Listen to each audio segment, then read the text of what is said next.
Assalamualaikum warahmatullahi wabarakatuh. Kembali lagi di Himapet Podcast.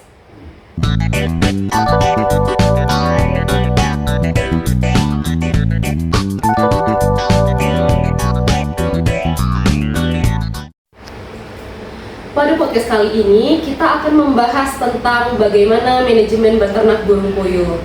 Sebelumnya, perkenalkan, nama saya Nakiatu Az-Zahra.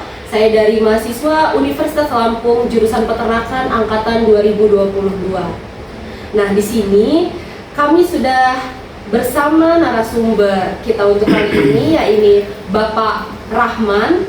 Nah, sebelumnya kita perkenalkan dulu ya Pak, karena kan peribahasanya tak kenal maka kata saya. Jadi Bapak boleh perkenalkan nama Bapak, usia Bapak, pendidikan terakhir, dan pekerjaan Bapak yang sekarang. Oke, terima kasih. Saya memperkenalkan diri, nama saya Zurrahman Unis, cuman dipanggil aja Pak Rahman ya. Usia saya hari ini sekitar 48 tahun ya, 48 tahun. Asal saya dari Kota Bumi. Kota Bumi ya, di Tanjung Bintang. Pekerjaan sekarang di mungkin itu Mbak sebagai kenalan saya di awal. Pendidikan terakhir apa? Pendidikan terakhir saya, kemudian saya nggak mau kuliahan ya, belum kuliah. Saya dari SMA. Jadi pendidikan terakhir itu sekolah menengah atas. Oke, langsung aja ya kita ke topik yang paling pentingnya, yaitu tentang bagaimana cara manajemen beternak burung puyuh. Nah, Pak, di sini saya mau nanya nih Pak, kan beternak tuh kan banyak ya Pak, nggak harus dengan burung puyuh aja. Ada yang ruminansia, ayam potong, ayam petelur. Nah, kalau boleh tahu, kenapa sih Bapak kayak punya berpikir untuk beternak burung puyuh gitu? Ataukah Bapak sudah punya ilmunya, ataukah emang Bapak hobi dengan burung puyuh, atau melihat lingkungan sekitar yang belum ada ternak burung puyuh? Oke, boleh saya cerita sedikit ya? Boleh Pak. Di story dulu ya, kenapa saya tertarik saat ini di dunia perpuyuhan. Mungkin sebelum masuk ke dunia perpuyuhan, saya awal basic saya di perunggasan ya, di perunggas, yaitu ayam breeding ya, yang breeding, yang mana yang breeding ini menghasilkan telur yang akan ditetaskan menjadi ayam potong, ayam broiler, kenal ya. Di proses selanjutnya memang kita melihat sebuah peluang-peluang usaha ya, yang pasti kita sebagai pelaku usaha, intinya pelaku usaha itu melihat sebuah peluang celah, yang mana celah tersebut itu kita harus melihat beberapa aspek. Satu, pasar market ya, pasar market itu seperti apa, sejauh mana. Nah, sejauh yang saya pandang, artian kalau kita beternak dunia yang lain, bisa unggas, itu ayam, ada ayam potong ataupun ayam petelur, itu masih bagus prospeknya. Cuman kan kita akan berhadapan sama banyak kalangan besar ya, besar. Nah, artinya di sini bukan berarti kita tidak akan berani mengambil jalan tersebut ya. Nah, di sini kenapa saya tertarik di dunia perpuyuhan, pada prinsipnya saya nggak punya basicnya ya. Cuman ada suatu keberanian saya untuk melihat ini peluang. Melihat sebuah peluang, artinya peluang ini layak untuk kita jalankan. Karena apa? Satu, mengingat lokasi atau tempat yang akan kita gunakan itu tidak memakan tempat yang terlalu besar. Itu pertama, satu aspek pertama itu ya. Artinya kalau kita memulai beternak puyuh petelur, burung puyuh petelur, itu hanya dengan kapasitas 1000 membutuhkan ruangan atau lokasi kurang lebih sekitar 3x3 meter. Artinya nggak terlalu besar untuk kita bisa memulai sebuah usaha. Artinya investasi kita itu nggak terlalu berlebihan di awal. Kedua, setelah saya melihat ini peluang, baru saya akan melihat ke depan marketnya. Nah, kenapa saya tertarik tadi? Saya lihat ini peluang-peluang tersebut ini masih menjanjikan, kan tidak semua orang ataupun pabrikan memainkan dunia peteluran di burung puyuh. Nah, mungkin seperti itu Mbak ya. Artinya kenapa saya tertarik untuk menjalani burung puyuh ya. Untuk manajemen, apa saya terus ya? Untuk manajemen ini sebenarnya pertama itu kita harus menentukan tempat. Jadi bukan asal kita ternak asal ya. Jadi hal-hal yang kita pertimbangkan. Contoh kita beternak ini burung puyuh mentang 3x3 bisa beternak ribu asing di tempat di lokasi yang memang kepadatan terlalu tinggi, itu nggak bisa juga ya. Karena beresiko, bukan hanya resiko kita, resiko tetangga, kita bicara sosial, oke. Nah itu harus kita pahami, kita beternak itu harus menentukan satu lokasi. Kenapa? Lokasi itu dampak pertama, satu kesehatan baik yang mengolahnya, baik kesehatan burung puyuhnya ataupun kesehatan lingkungan tempat kerja kita ya. Jadi kita aspek-aspek itu harus kita perhatikan yang pertama sebelum memulai usaha ternak apapun, termasuk ternak burung puyuh ya.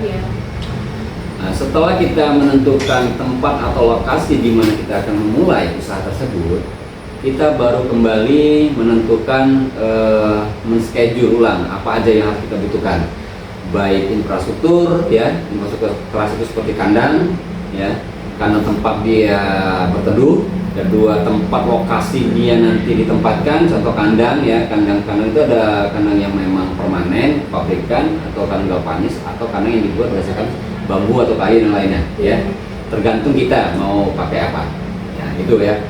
Kalau masalah manajemen burung puyuh, artinya seperti unggas yang lainnya ya, unggas lainnya itu gini, mereka mengenai fase-fase. Kalau alhamdulillah juga saya memang proses itu dari umur 1 hari ya. Jadi pengenalannya bukan ketika puyuh itu langsung dikasih makan telur, yang kebanyakan itu seperti itu usaha ya. Mungkin itu Mbak, atau mau saya tulisin atau memang mau feedback? Nah kan saya dengar nih Bapak nih sebelumnya sudah beternak di breeding. Bapak kerja atau bagaimana di breeding itu? Oke. Ini baru saya. Karena saya dengar Bapak tadi di breeding ya, Pak ya? Betul, betul. Kalau boleh tahu sebelum Bapak membuka usaha ini nih, Bapak ini udah seberapa lama sih berkecimpung di dunia peternakan? Oke ya. Jadi memang hobi saya di ternak. Tahun 93 itu saya sudah mengenal dunia perunggasan. Kebenaran saya di Carun Popan Indonesia. Oh, ya. di Carun Popan. Jadi mungkin kenal ya. Iya. Udah nggak asing lagi, saya bisa usahanya, arti perusahaan tersebut udah besar. Tahun 93 hingga tahun 2009 cukup bagi saya untuk pemahaman tentang unggas, tapi kurang lebih sekitar 15 tahunan lah ya. Iya. Nah, untuk di dunia pengunggasan, artinya breeding tersebut saya memulai usaha itu karena saya tahu dia memulai usaha itu kita di pabrikan ya. Tadi saya sampaikan di breeding itu mungkin ada yang paham bagaimana sebuah perusahaan besar ya, kelas kalibernya PT Carun Popan itu kalau sedang mengembangkan sebuah bisnis dia nggak main-main. Nah, kebenaran kita juga sebagai karyawan salah satu penggerak juga, yang pasti kita juga tidak akan main-main. Bukan berarti tidak mengembangkan perusahaan, jelas bagaimana caranya mencari ilmu ya. Kita bekerja itu bukan hanya membatalkan jasa kita untuk mendapatkan hasil dalam bentuk upah atau gaji. Di sini kita lebih cenderung, kalau saya sebagai menantinya mungkin ada semua untuk jadi pengusaha, ambil ilmunya ya, bukan ngambil duitnya. Ya, salah ya. Kalau ngambil duit itu gampang. Kalau ngambil duit, kita membatalkan jasa. Sekarang ini kita jangan lari ke situnya dulu. Ambil ilmunya sebanyak mungkin, masalah uang itu nanti. Karena ketika kita sudah memang ilmu, kita bisa mau jalan sebagai usaha apapun juga. Termasuk saya. Ya kan? Kalau kita ironisnya kita kembali dari dunia, harusnya ke ayam. Sebenarnya saya juga punya ayam potong, ya. Saya juga punya 3 unit kandang. Hingga hari ini saya tinggalin. Masih ada tuh kandangnya. Ya. Terus kenapa saya tertarik kembali memulai bisnis puyuh? Ya sudah tadi, kita melihat peluang. Makanya kalau kita bekerja di sebuah perusahaan, kalau kita melihat sebuah pengalaman, tren-trennya kemana? Ini perusahaan ini bisnisnya arah kemana? Kalau bicara hulu hilirnya kita tahu, ya. Kenapa puyuh juga saya sebutin? Karena tidak semua perusahaan pun juga sekali sebesar forum PT Carun Popan tidak beternak puyuh, oke? Hanya menyiapkan sarana produksinya yang berupa pakan. Nah, jadi itu sebuah peluang kita. Ini kenapa? Kita kalau memulai sebuah usaha, yang mana usaha itu sudah digeluti oleh perusahaan besar, bukan tidak punya kan kita untuk mulainya, cuma terlalu kecil, minim, ya. Mungkin itu pertama saya, seperti itu Mbak, tentang peternak breeding. Saya di Carun Popan Indonesia ya. Oke. Ternyata Bapak sudah ilmunya sudah banyak lah intinya ya Pak, karena Bapak sudah berkecimpung 15 tahun ya Pak kurang lebih di Carun Popan. Ya, 15 tahun waktu masih pendek lah sama besar. Oke, kita balik lagi ke usaha peternak burung puyuh Bapak nih. Sekarang ini populasinya sudah berapa sih Pak untuk Bapak? Burung puyuh? Iya, kalau boleh dari awal nih Bapak memulai itu ya. berapa dari sejarahnya ya? Berapa Bapak itu berapa populasinya sampai hingga sekarang ini sudah berapa. Terus gimana sih Bapak cara mengatur populasi itu supaya setiap tahunnya naik gitu? Ya, saya kembali lagi bagaimana memulai sebuah usaha. Yang pasti kita harus memahami sebuah manajemen. Pertama yang pasti manajemen cash flow, oke? Manajemen pemeliharaan, bagaimana kita memelihara puyuh tersebut agar sehat ya. Saya memulai atau berkecimpung dunia perpuyuhan itu lebih kurang 5 tahun lebih lah ya. Ini menjelang tahun ke-6. Artinya memasuki ke-6. Cuman di awal memang untuk usaha ini saya nggak segitu besar. Jadi memulai usaha tersebut saya dimulai dari 1000 ekor. Ya. Jadi dimulai dari angka 1000 ekor, saya beternak. Sebenarnya ada pro dan kontra ya. Pro dan kontranya dari istri. Pertama, ini burung puyuh seperti apa pemasaran, ya? Jadi seperti apa pemeliharaannya? Kenapa? Saya tahu orang rumah, saya hanya di dunia ayam, ayam bertelur atau ayam pedaging. Nah ini masuk dunia perpuyuh yang notabene ilmu ataupun ini kan masih nol, ya. Cuman saya pikir begini. Berbisnis atau usaha itu bukan melihat sebuah usaha yang belum kita geluti atau usaha yang kita kembangkan sekarang besar, bukan. Tujuan kita memulai usaha puyuh, kenapa saya bilang tadi, keberanian kita untuk melihat sebuah peluang itu dulu. Makanya saya coba langsung puyuh. Itu pertanyaan agak ini dari awal istri. Ketika produksi ini mau dibuang kemana telurnya? Nah itu tanya kembali ya. Jadi bagaimana dia menyangkut masalah-masalah? Kalau saya simpel. Selagi barang tersebut bisa dikonsumsi oleh masyarakat banyak, itu pasti barang itu tetap akan laku. Oke? Jadi jangan khawatir kalau barang ini kita produksi itu tidak akan laku. Contoh aja yang tidak laku pun, juga batu pun nggak diproduksi secara massal itu pun laku. Oke ya? Saya sempat bilang ke istri, jarum jahit itu logikanya mungkin dalam sebulan belum tentu kita beli. Ya. Cuman pabriknya berdiri terus buat terjarum. Ya betul. Ya, jadi ini kenapa bisa habis? Ini apalagi kita dunia telur ya, yang mana kebutuhan nutrisi dan gizinya lebih banyak. Iya. Gak mungkin tidak laku, ya. Nah setelah 1000 saya pelajari itu memang banyak kendala ketika saya memulai itu. Saya beternak burung puyuh pun juga memulai bukan dari burung besar, dari telur. Saya memulai dari burung umur 1 hari. Kalau di ayam namanya DOC ya. Betul. Kalau di puyuh namanya DOQ. Ki itu quail. Q ya, quail. Artinya bedanya di situ. Kalau DOC sama DOQ ya. Jadi saya memulai dari usia 1 hari. Kenapa? Saya ingin pembelajaran tentang maksimal bagaimana memelihara itu dari umur dia 1 hari. Jadi saya paham bagaimana nanti saya untuk pengembangan. Kalau kita mengandalkan orang, pembibit peternak yang untuk kulit, kita tidak pernah dapat ilmunya. Betul. Sedangkan kalau ilmu memberikan makan itu sebenarnya ilmu yang biasa. Nah sekarang bagaimana mengolah usia puyuh dari 1 hari hingga 30 hari pasang dia mencapai dia pasang maksimal, itu kita pelajari. Disitulah kuncinya. Hingga kesuksesan kita, keberhasilan kita melihat nanti ke depan itu dari bagaimana kita mempelajari dari usia 1 hari hingga 30 hari. Karena kita akan paham mau kapan kita pembesaran. Nah ini berkaitan sama pelebaran sayap saya, pengembangan. Kenapa? Kalau saya mengandalkan pengembang, pembibit, artinya bisa saya diatur, saya yang diatur. Bisa nyisi kapan? Saya nggak bisa ngatur jeda saya. Contoh, saya 1 bulan ini isi, 2 bulan yang akan datang harusnya isi. Cuma berkaitan dengan pembibit itu nggak kasih saya nggak bisa isi, bisa mundur kan? Nah, jadi kita tidak tergantung dari orang lain. Betul, nggak tergantung sama orang lain. Nah itu yang saya bilang, kenapa setiap kita memulainya itu harus diperhitungkan. Nah ini berkaitan tadi populasi ya. Iya, populasi. Saya ambil dari 1000 ya. Jadi untuk 1000 pembelajaran memang terjadi cash, itu mati hampir separuh. Dari 1000 itu? Dari 1000 mati separuh, jadi gitu ya. Jadi mati. Jadi kalau cerita awal ya, puyuhnya kecil banget. Sering jemur, sering mandi. Kalau kita mandi nggak apa-apa, biasa ya. Nah ini mandi ke dalam tempat minum, karena kita belum lihat karena sangat kecilnya ya. Kalau ayam mungkin kan gede ya. Nah di situ pembelajaran saya, oh dia harus pakai ini. Jadi setiap dia mau sebelum dia jemur dia harus dikasih media untuk dia tidak gelap. Di proses itulah saya belajar ketika saya mengetahui bagaimana manajemen di masa brooding, ya brooding nih, kan? Di brooding puyuh dari usia 1 hari hingga 30 hari saya mendapatkan sebuah ilmu kembali. ilmu yang saya dapatkan bagaimana memanajemen puyuh usia 1 hari hingga 30 hari. Nah, di situ ada standar-standar pemberian vitamin, pemberian pakan, panas, suhu ya. Kita jadi bukan hanya ternak brooding itu ada hanya taruh waktu puyuh. Kita kasih pemanas, kita kasih vitamin ya kan, dikasih pakan yang cukup, dikasih juga pakan yang memang sesuai standar usianya. Seperti itu. Nah, itu Mbak. Jadi saya memberikan sebuah edukasi di Bali bagaimana saya dulu memulainya itu bukan kebanyakan orang, artinya memang saya memulai dari saya sendiri. Saya tidak membeli dari aset orang. Nah, saya olah sendiri seperti itu. Jadi bibit unggul yang dihasilkan dari burung puyuh Bapak ini diciptakan oleh diri sendiri ya Pak? Kan dari umur 1 hari itu Bapak yang memelihara. Karena biasanya peternak itu kan sudah siap bertelur ya, kalau ngambil ya. Kalau Bapak dari DOKI ya. Oh, betul.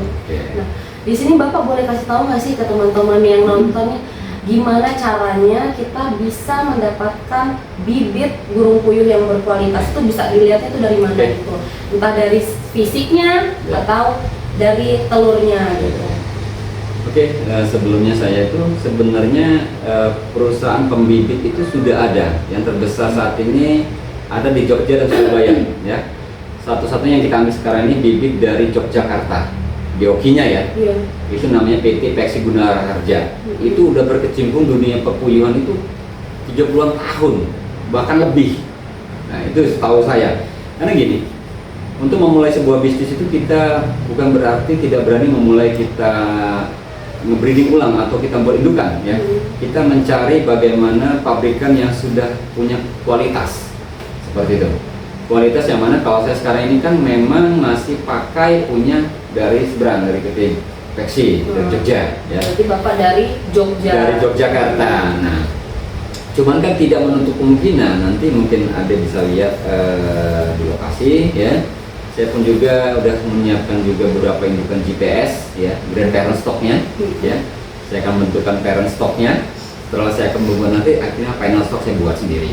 Jadi kenapa saya nggak mau tergantung juga dengan pabrik nantinya ya. Kita udah bicara bagaimana kita nggak tergantung sama pabrik. Kenapa saya bilang dengan pabrik? Ini mungkin sedikit sejarah kenapa saya mundur ya pengisian saya puyuh saya. Ini diatur oleh pabriknya. Wah, saya pesan Johari 1 bulan yang datang, pesan DOKI, ya kan sudah schedule, sudah ada pembayaran payment saya, cuma mereka yang ngatur pengiriman. Jadi terganggu kita ya. Jadi itulah yang membuat kita untuk pengembangan berikutnya itu agak terganggu. Kapan kita mau kembali schedule chicken-nya untuk nanti berdampak pada saat nanti ketika puyuh itu mulai tua akhir. Itulah gambarannya ya. Untuk populasi sekarang kan sudah 1.000 ya Pak? Berapa? Total sekarang alhamdulillah totalnya 15.000. 15.000 ekor. Kalau boleh tahu nih Pak, per hari itu apakah burung puyuh itu bertelur?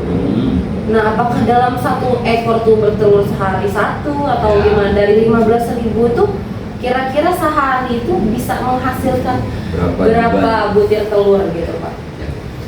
Jadi sebenarnya semuanya ada manajemen. Kalau kita bicara angka, kita harus bicara juga tidak lepas dari namanya manajemen. Manajemen itu satu manajemen pemeliharaan, kedua manajemen pembukuan ya, administrasi. Jadi kenapa bisa bicara, kita harus bisa bicara tentang dua sisi. Kita bisa cerita ini karena kita ada pembukuan manajemen. Minimal manajemen yang akan saya sampaikan itu kita percuma berbicara tentang sebuah ternakan tanpa didukung oleh manajemen administrasi yang benar dan baik ya. Artinya kita tahu bagaimana puyuh ini bisa berproduksi secara maksimal, harus ada catatan enggak? Jadi kita tahu persentase recording ya. Mungkin saya boleh sedikit ya kasih gambaran ini bisa ya. Nah, kita terbiasakan itu buat laporan harian seperti ini. Tuh. Sedikit apapun, sekecil apapun kejadian itu kita record ya. Jadi sebenarnya bisa cerita artinya. Bisa cerita bagaimana uang ini hasilnya seperti apa. Ya kan, kita baru bicara nanti bagaimana ke depan. Nah, ini recording yang seperti ini. Jadi bukan hanya dunia ternak ya. Nah, terus kalau nanti bicara kita pengembangan, dasarnya juga data. Nah, by data ya, kita nggak bisa bicara by visual Iya. tanpa kita melihat data. Kalau ini kan saya tampilkan data Mbak, jadi bisa untuk pembelajaran kita bagaimana puyuh ini bertelur secara maksimal, berapa jumlah yang akan dihasilkan, seperti itu. Oh iya, saya mau nanya nih Pak terkait buku ini kan ada tulisan CAQ ya. Oh, iya. Ternyata nama Bapak ini Cahaya Anugrah. Iya, Pak, ya, benar ya? sebenarnya ini ame logo ya. Jaki, Cahaya Anugrah Well, sama saya sendiri ada di Gebam ya, Bintang Anugrah Mandiri. Jadi itu nama tempat usaha saya. Iya. Artinya usaha tersebut itu sebenarnya ada brand yang pasti intinya kan bagaimana kita memulai usaha itu. Kita di sini usaha dunia perpuyuhan seperti itu ya. Iya. Kalau bicara tentang tadi yang Mbak tanyakan tentang berapa jumlah, berapa hasil harian dari kapasitas populasi 15.000 sekarang kita lebih kurang sekitar 150 kilo per hari. 150 kilo per hari. Ya, jadi kurang lebih 150 kilo per hari. Ya. Jadi per 1.000 itu 10 kilo lah rata-rata. Jadi kalau kita hitungnya dari cara hitung begini, berat telur yang sudah standar itu kurang lebih 11 gram, 11 hingga 12 gram. Jadi simpel cara ngitungnya, 1 kilo, kalau 1 kilo kan 1000 gram, Iya. dibagi berat telur itu dapat butir. Contoh, 1000 gram dibagi 12 gram, satu butirnya 12 gram aja, arti kurang lebih dapat sekitar 80 sekian. 80 kali 12 gram 0,96 on ya, 0,9 on. Artinya sekitar 80-an 4 atau 83 per butir per kilo gitu loh. Nah, kalau kita dengan 15.000 kurang lebih sekitar 15.000 kalau kita kali persentase aja. Sekarang kan persentase itu sekarang kan produksi usia ada 6 bulan, ada 5 bulan, ada yang 2 bulan ya. Nah, kayak persentase 90% aja. Cara menghitung begini butir. Cara ngitung populasi akhir saat ini dikali 90% itu menjadi populasi, menjadi butir. Nah, contoh kalau kita 15.000 dikali 90%. Kalau dia 100%-nya kan 15.000 butir. Nah, kalau kita kalikan 90% dengan catatan harian, jadi kita bisa tahu jumlah kita, butir kita 15.000 dikali 90%. Sekitar 13.500 butir. Iya. Per hari. Ya. Kalau hitung kilo, tinggal bagi. Kalau 1 kilonya ada 83 butir, itu gambarannya. Iya. Terkait harga nih Pak, untuk Bapak pemasarannya 1 kilo tuh berapa harganya Pak? Oke, saat ini karena kan harga itu fluktuatif begini. Harga ini mengikuti harga pasar. Ya. Ya. Harga pasar pun juga melihat dari beberapa aspek, supply and demand. Ya. Ketika supply berlebih, artinya harga itu cenderung bisa stabil atau cenderung di bawah harga yang biasa kita lakukan jual. Oke. Nah, bedanya ketika permintaan atau supply itu sedikit dan demand atau permintaan di pasar itu lebih banyak, itu harga itu cenderung peternak itu akan mendapatkan pundi atau keuntungan yang lumayan. Nah, harga saat ini saya jual di ternak di kandang itu 32.500 per kilo. 32.500 per kilo. Ya, saat ini. Saat ini. Nah, artinya seperti itulah gambaran untuk harga saat ini ya. Populasi Bapaknya sekarang berarti sudah naik ya Pak ya. Dari awal Bapak membuat usaha peternak burung puyuh ini. Tips and triknya apa sih Pak supaya kualitas burung puyuh ini sehat, gemuk sehingga dapat menghasilkan telur yang berkualitas gitu? Apakah dari manajemen pakannya, apakah dalam pakan ini jenis apa gitu, atau bagaimana cara pemberian pakannya gitu Pak? Kalau boleh tahu Ya. dikasih tahu Pak tips Tips and ya. triknya supaya menghasilkan burung puyuh yang sehat, gemuk dan menghasilkan telur yang berkualitas. Ya. Jadi sebenarnya punya standar ya untuk puyuh itu berapa yang harus kita berikan pakan ke puyuh tiap hari. Nah, ada standar ini, standar pemberian pakan untuk burung puyuh. Tergantung ada jenis ya. Kalau sekarang ini yang saya pilih ini jenis Peksi, artinya kurang lebih makan per ekor per hari itu sekitar 25 hingga 26 gram per ekor per hari. Nah, pakan yang diberikan itulah akan menjadikan sebuah nanti kan turun jadi produksi telur yang maksimal. Kenapa? Kalau kita memberikan pakan yang di bawah kebutuhan, biasanya burung puyuh itu mengalami proses drop. Itu salah satunya. Kadang-kadang peternak usaha ataupun peternak itu memikirkan hanya iritan. Sebenarnya salah. Sebenarnya bagaimana kita mencukupi kebutuhan. Kebutuhan pertama nutrisi yang dibutuhkan oleh puyuh. Karena burung puyuh tersebut itu membutuhkan protein lebih kurang di angka 20%. Jadi kalau kita berikan dia 25 hingga 26 gram itu dengan cukup, setelah kita kurangi di 20 atau malah di bawah 20, artinya lebih kurang lagi protein, dan pasti namanya berdampak ke puyuh itu sendiri. Bisa kemudian puyuh itu akan drop karena kekurangan. Nah, seperti itu ya, kebutuhan itu ya. Selain pakan, kita juga nggak bisa mengabaikan yang lain, pemeliharaan. Karena apa? Baik buruknya usaha di dalam dunia usaha puyuh yang saya jalan sekarang ini tidak terlepas dari manajemen pemeliharaan. Pakannya sudah bagus, ya kan, semuanya burungnya bagus. Cuma pemeliharaannya manpower atau SDM-nya kurang bagus, hasilnya juga kurang maksimal. Okay? Jadi terlepas lagi dari beberapa item, artinya kita harus melihat aspek lain, artinya pemeliharaan. Pemeliharaannya bagaimana sih melihara burung puyuh itu biar berproduksi secara maksimal?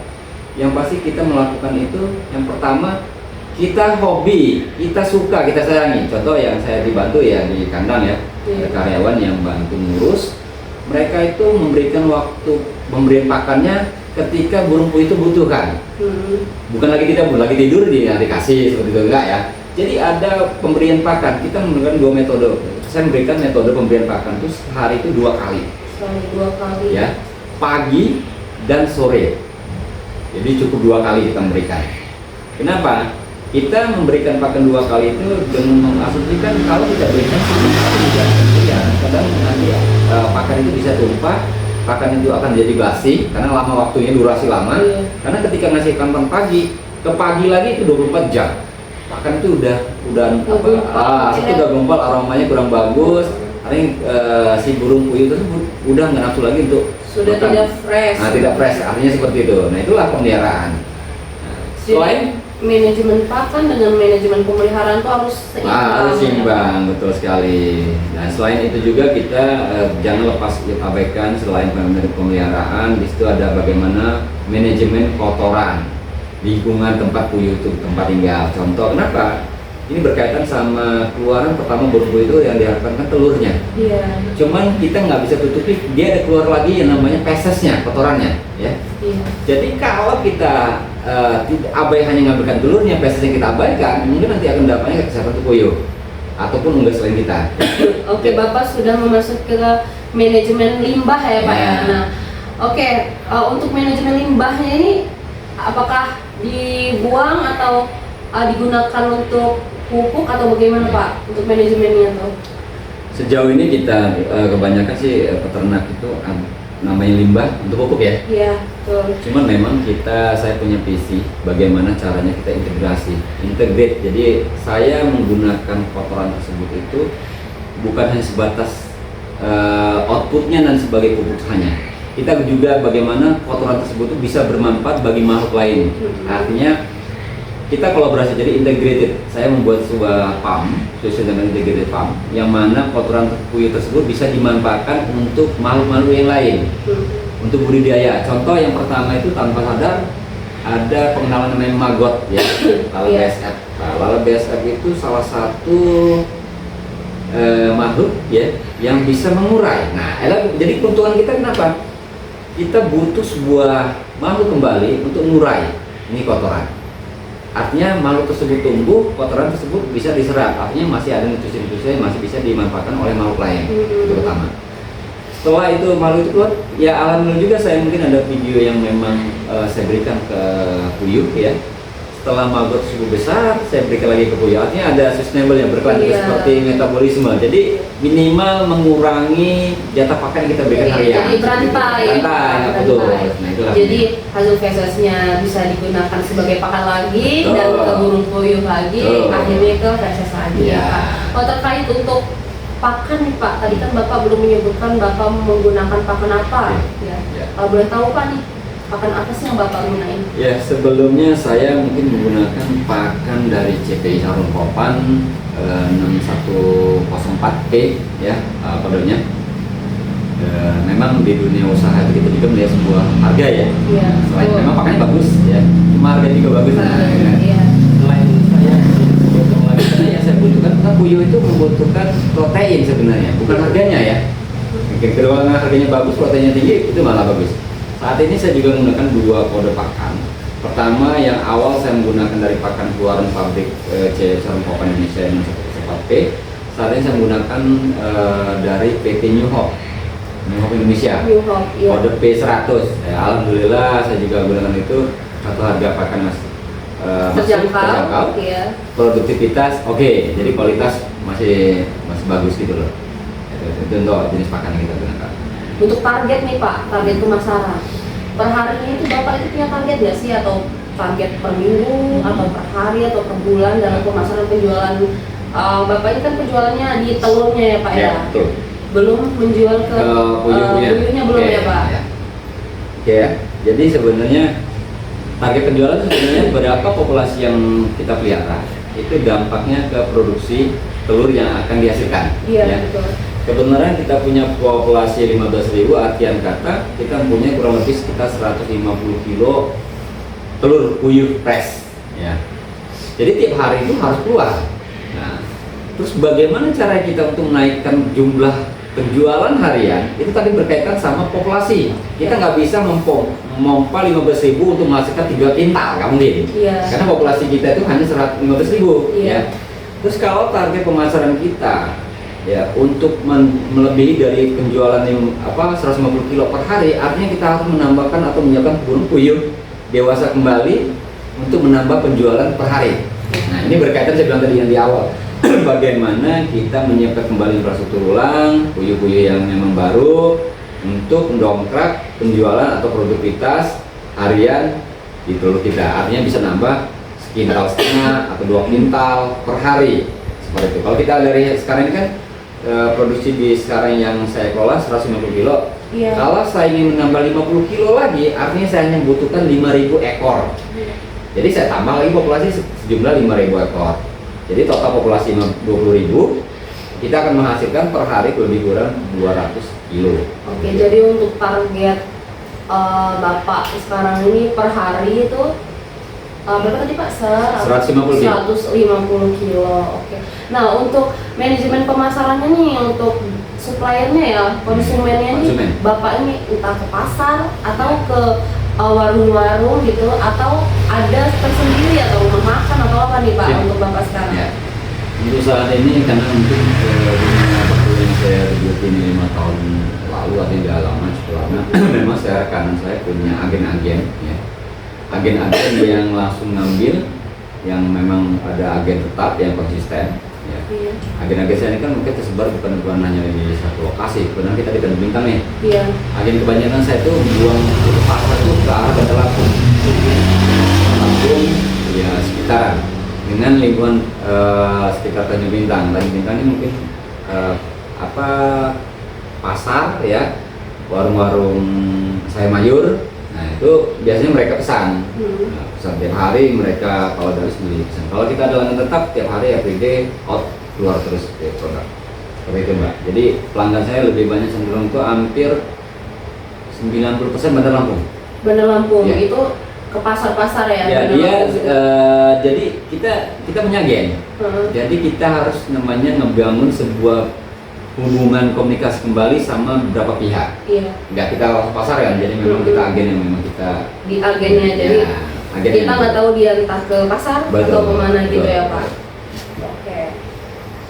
Nah, kita kan setiap memulai usaha pasti kita harus siap untuk menerima kerugian Iya. atau keuntungan. Betul. Pasti di setiap kita memulai usaha pasti banyak kan nih Pak permasalahannya. Nih kalau boleh tahu, selama Bapak 5 tahun nih menjalani usaha beternak burung puyuh ini, ada nggak sih Pak permasalahan yang mungkin dapat dikatakan bisa merugikan ya Pak ya? Ya. Dan kalaupun memang ada tuh, cara mengatasinya itu bagaimana Bapak dalam mengatasi permasalahan-permasalahan? Ya, begini. Oke ya. Sebenarnya bisnis unggas atau bicara makhluk hidup ya, nggak jauh beda sama ada kematian ya untuk kelangsungan hidup ya. Pertama, ketika kita memulai bisnis sebuah usaha apapun juga, kita harus namanya siap resiko rugi ya. Jadi beternak itu bukan bicara untung saja. Semua orang beternak itu bagaimana mengupayakan untung ya. Bisnis itu mau untung. Cuma salah. Cuma bagaimana mengupayakan meminimalis sebuah kerugian untuk mendapatkan sebuah keuntungan. Artinya kenapa konsep itu harus ditanamkan? Saya pegang itu. Jadi saya dia siap rugi. Ya, ketika seorang pengusaha itu dia siap rugi, siap ya, bukan arti kata rugi. Iya. Siap rugi karena apa? Fase-fasenya dia akan melalui proses. Kalau dia udah siap rugi, artinya dia bagaimana mengupayakan jangan sampai terjadi rugi, gitu. Kalau untung udah nanti akan hasil ya. Iya. Artinya, saya juga pernah, artinya melalui proses. Ya, proses terakhir itu sebenarnya peternak itu yang sudah sejalan nih, baik sebelum puyuh kan saya ada yang potong, ya. Ruginya luar biasa juga, kematian tinggi sampai ribuan juga, gitu kan. Udah cukup lah untuk rasio rugi saya.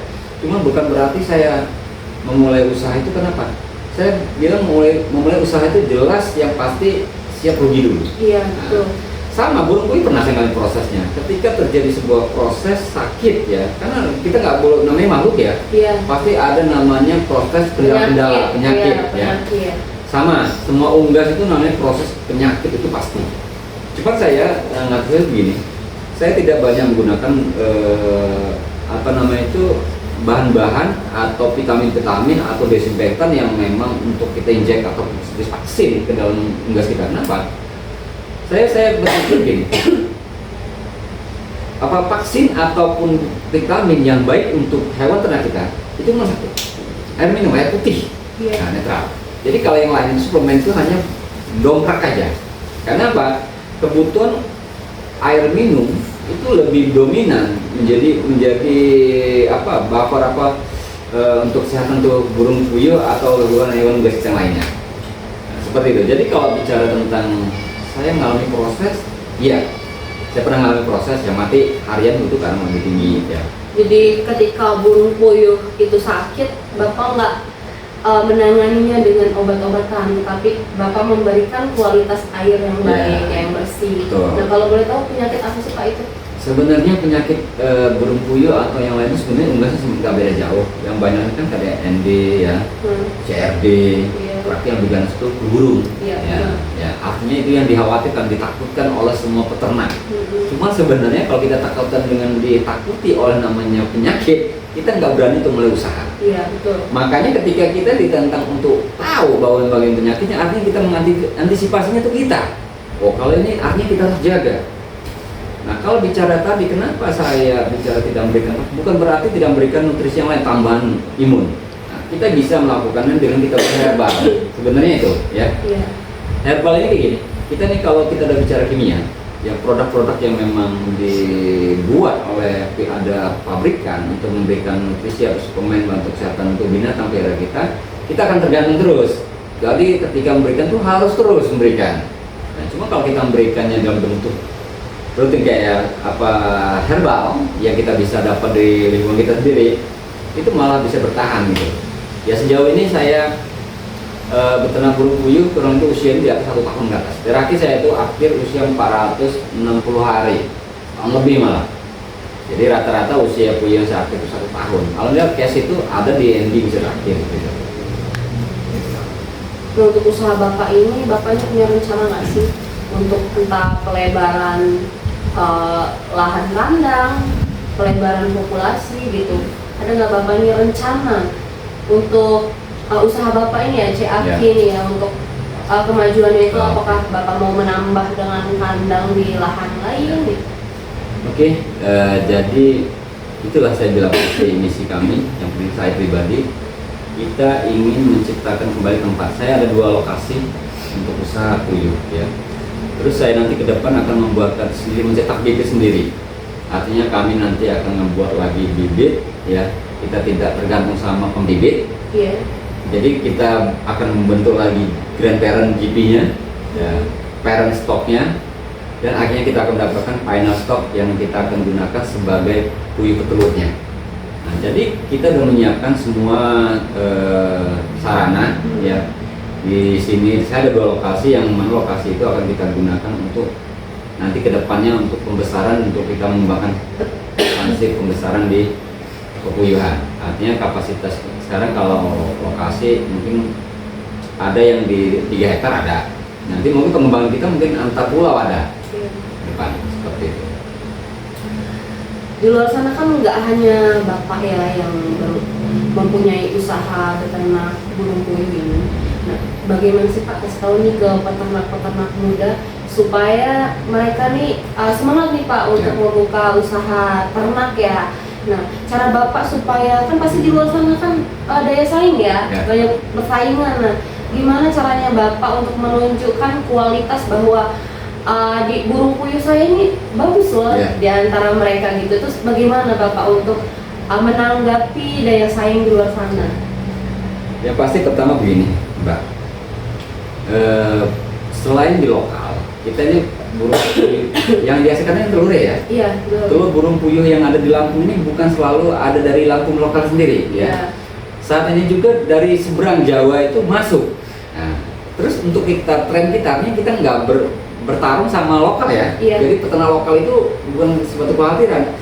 Sekarang ini memang kita akan bertarung sama pembibit-pembibit dari seberang Jawa, yang mana notabene memang itu besar-besaran ya. Iya, berarti peluang untuk Bapak di Lampung ini masih besar ya Pak? Masih besar ya, cuman begini ya, kalau kita bicara tadi kan ini kan segmen pasar, terus bagaimana kita akan fighting untuk kita menghadapi namanya peternak lain, bagaimana mensiasati ya. Tujuan cuma satu, bagaimana kita menuju kualitas telur kita itu bagus, itu pertama ya. Satu fresh, kedua bagus ya, tidak minyak atau tidak dicuci, nggak boleh juga. Nah seperti itu. Jadi barang kita barang jelas, fresh, dengan bobot seperti itu. Oke. Itu salah satu trik kita untuk. Oke, ternyata kita sudah lumayan lama ya Pak berbincang-bincang terkait dengan usaha beternak burung puyuh ini. Boleh dong Pak dikasih tips and trick supaya peternak muda di luar sana tuh pada semangat Pak untuk beternak burung puyuh nih, apalagi burung puyuh ini peluangnya besar ya Pak ya. Nah gimana sih caranya supaya peternak muda di luar sana tuh bisa sukses dalam menjalani usaha beternaknya Pak? Tolong dikasih tips and trick, sehingga nih kan Bapak nih kayaknya sudah termasuk mahir lah ya Pak ya, karena dari 1.000 ya Pak menjadi sekarang 15.000 gitu Pak. Boleh dong dikasih tips and trick-nya? Oke, ya mungkin untuk sekarang peternak muda, sekarang milenial sih kebanyakan. Setahu saya sekarang peternak muda itu sudah regenerasi ya, dari bapaknya ke anak ya. Sama aja kayak saya, mungkin saya juga akan regenerasi ke anak juga seperti itu ya. Artinya cuma satu, triknya cuma tips cuma satu, harus berani ya. Berani mengambil resiko ya. Jadi peluang itu, kalau ada peluang, cuma kalau kita nggak ambil, berani mengambil, artinya peluang itu akan kita abaikan. Itu tips itu pertama ya. Kalau bicara kita keberanian, artinya untuk anak-anak muda sekarang atau milenial lah saya pikir ya. Kalau bicara peternak burung puyuh itu sebenarnya ada, tadi Mbak dari juga sampaikan tadi saya ada resiko. Bagaimana milenial berani mengambil itu resiko? Kalau dia sudah berani mengambil resiko, ya resiko dalam bentuk usaha, mudah-mudahan dia akan sukses. Kenapa? Dia berani mengambil resiko. Karena dari sekian banyak orang yang nggak berani ngambil resiko itu hanya segelintir orang. Bisa dipahami ya? Bisa. Nah, artinya bisa untuk milenial baru untuk semangat gitu loh. Jadi selain kita bisa mengambil resiko, kita juga harus tahu ilmunya ya Pak ya. Jangan sembarang memulai usaha ya Pak. Betul. Karena kalaupun kita berani mengambil resiko tetapi kita kosong, itu sama aja kan ya Pak ya. Kita harus memiliki ilmu dulu. Oke, teman-teman semua, dapat kita simpulkan bahwa kelebihan dari beternak burung puyuh adalah peluang khususnya di Lampung ini masih banyak peternak yang belum mengambil usaha di peternak burung puyuh ya Pak ya. Nah kelebihannya ini juga tadi bisa didengar bahwa Bapak bilang kalau kita beternak burung puyuh kita tidak memerlukan lahan yang lebar ya Pak ya. Untuk apalagi untuk peternak muda yang belum banyak modalnya ya Pak ya. Ini adalah usaha yang cocok gitu untuk peternak muda di sana. Oke, untuk resiko pasti di setiap kita memulai usaha, kita pasti memiliki resiko. Tinggal bagaimana kita bisa berani untuk mengambil resiko tersebut ya Pak ya. Oke Pak, terima kasih banyak untuk waktunya, terima kasih banyak untuk ilmunya ya Pak ya. Kira-kira cuma sampai di sini dulu ya Pak perbincangan kita. Semoga teman-teman yang mendengarkan bisa mendapatkan ilmunya ya Pak ya. Dan kembali lagi nanti kita di podcast selanjutnya. Saya akhiri, wassalamualaikum warahmatullahi wabarakatuh. Waalaikumsalam.